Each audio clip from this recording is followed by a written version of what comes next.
Welcome to The Explainer. So today we're jumping into one of the biggest stories out there, right?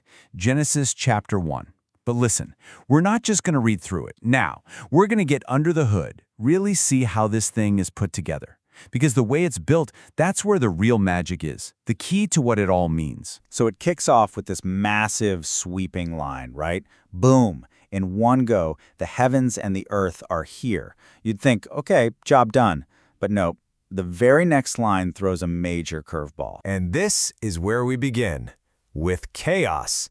The original Hebrew is tohu vabohu, which basically means it's a mess. It's formless and it's totally empty. And you've got to understand, this isn't just flavor text, it's the core problem that needs fixing. The rest of the chapter, it's the blueprint for how to solve that exact problem step by step. All right, so here's the plan. First, we'll look at how order comes from that chaos. Then we'll see how the world is formed, and after that, how it's filled. And finally, we'll get to the creation of humans and the special mission they're given. Let's get into it. All right, section 1, from chaos and order. So think about it. How would you solve a problem like formless and void? Well, the answer we get here isn't just random acts of creation. No, it's like a blueprint. It's totally architectural, a very deliberate two-part plan to build an entire universe. And here it is, the master plan itself. It's so clean.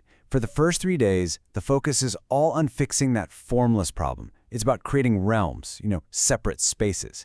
Then, for the next 3 days, it's about fixing the void problem by, you guessed it, filling those exact spaces. It really is like an architect building the rooms of a house and then moving the family in. Okay, so phase 1, forming the world. This whole first part is basically about one thing, separation. It's about taking that big, chaotic blob and making divisions, making distinctions. It's literally carving out the world as we know it. And this right here, and God said. This phrase is the engine of the whole narrative. It's like a drumbeat, It's this powerful, rhythmic command that just keeps coming back, again and again, literally speaking reality into being. It is the tool that brings order out of all that chaos. So, day 1, the first move, light appears. But here's the crucial part. It's not just about creating light, it's about separating it from the darkness. And then comes another key action. They get names. Day and night. And you've got to realize, in this story, naming something isn't just putting a label on it. It's an act of power. It's defining what a thing is and establishing your authority over it. Okay, on to day 2, and we get another major separation. A firmament, which is basically the sky, the expanse, is made to split the waters. We've got the waters up above and the waters down below. And with that move, you can really start to see the basic structure of the world coming together. Day 3 kind of wraps up the construction phase. The waters below get gathered together, which lets the dry land pop up. And yep, you guessed it, they get named, earth and seas. But then there's a new twist. For the very first time, one of these realms, the earth, is told to produce something on its own, vegetation. So now the stage is completely set. The spaces are formed. Time for the inhabitants. All right, phase 2, filling the world. So the house is built, the rooms are ready. Now it's time to bring everyone in. And this is where things get really cool, because you start to see this incredible symmetry in the story. Every single day in this second phase lines up perfectly with the day from the first phase. And this is where the genius of the whole structure just clicks into place. Just look at this. Day 4 gives us the sun, moon, and stars. What do they fill? The realms of light and dark from day 1. Perfect match. Then, day 5 brings birds and fish to populate what? The sky and seas from day 2. And finally, day 6 gives us animals and humans to live on the land from day 3. See? It's not random at all. It's an elegant, perfectly balanced blueprint. So let's look at day 4. The great lights. The sun, moon, and stars show up. But pay attention to their job description. They're not just lights to help you see. The text says they're made to rule the day and the night, and to be signs for seasons, days, and years. They're basically the governors of that day 1 realm of light and darkness. Then, day 5. And life just explodes into the world. The seas start swarming with creatures. The skies fill up with birds, filling those realms from day 2, right? And this is a big moment because we get the very first blessing in the entire story. Be fruitful and multiply. It's a command for all this new life to just flourish and fill the world that's been made for it. Okay, let's talk about the human creation. The world is built. It's pretty much full, but the whole story has been building to this one moment. The creation of the very last inhabitant is treated as the absolute climax of the whole week. So, after forming this whole world and filling it with all these amazing creatures, what's left? What's the grand finale?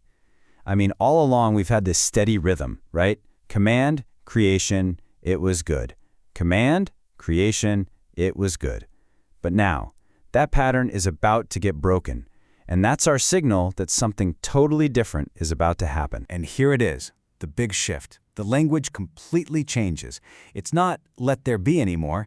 Now it's this deliberate, almost personal, let us make man. And with that, we get two totally new, game-changing ideas, image and likeness. Right away, this sets humanity on a completely different level from everything else that's been created. And the text really wants you to get this. It drives the point home with this beautiful, poetic repetition. It's like it's saying it again and again so you don't miss it. This final creation is special. It's unique. It's in the image of God. And it makes a point to say right from the get-go that this humanity includes both male and female. Okay, so now we get to the mandate and the blessing. Because being made in God's image, that's not just a fancy title. It's not just about status. It comes with a job. Humanity gets a blessing, for sure, but they also get a mandate, a set of instructions that's going to define their whole relationship with this brand new world. And here is that job description, laid out plain and simple. First, like the other creatures, they're told, be fruitful and multiply, fill the earth. But then comes the part that's just for them. They're told to subdue it and to have dominion over everything, the fish, the birds, every living thing on the ground. They are put in charge. They're basically appointed as the rulers of all the earthly realms, kind of like how the sun and moon were made to rule the heavens. And you remember that refrain, right? All week long, after each day, the assessment was, it was good. Good. Good. Good.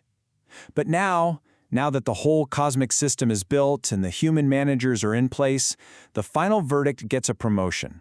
It's not just good anymore. The whole thing, altogether, is declared very good. And that's the big, provocative idea this chapter leaves us chewing on. Think about it.